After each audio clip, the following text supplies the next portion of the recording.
Okay, now I have to mention these guys. Skip Engblom and Jeff Ho are the founders of Zephyr Productions Surf Shop in Santa Monica, California. Engblom helped create the Zephyr Surf Team and the Zephyr Competition Team, aka Zephyr Skate Team, aka the Z Boys. And there was a guy named Craig Stesick, and he used to paint the boards. Jeff was a designer and Steck was the painter. Jeff was like the Howard Hughes of surfboards. He would design them, shape them. He made them more aerodynamic. He started to really kind of create a very modern surfboard. And Craig was the guy who used to paint them.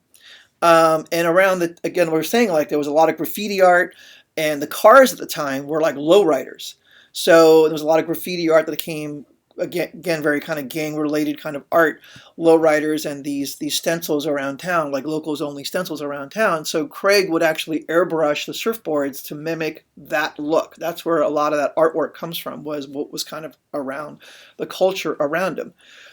And it was a whole new look for surfers. Now, I remember just before this, the Beach Boys era, it was, and Elvis and Gidget, there was floral patterns, and it was, it was very, very colorful, very, it was just very sun drenched and, Hawaiian inspired. And now suddenly it was a little ghetto and street, and it had like grit. And so these are the guys responsible for that whole new look of surf culture. Um, so okay, so now the circus has left town, right? This Venice is like, just, it's disgusting. It's dog town, right?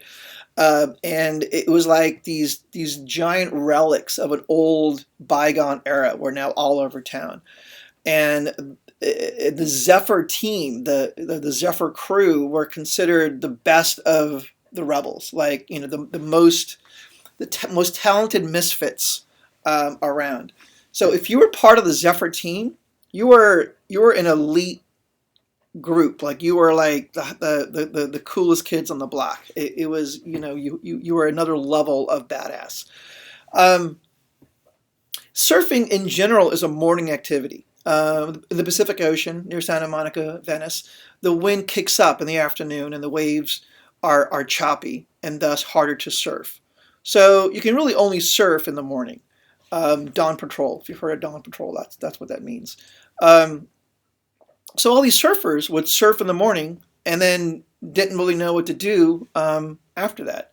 So they started skateboarding.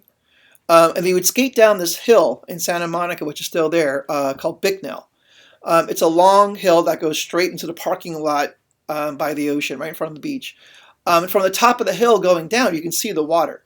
And a lot of the skaters would look at the water as they were skateboarding and try to imagine what it was like to be on the water as they're skateboarding down this hill.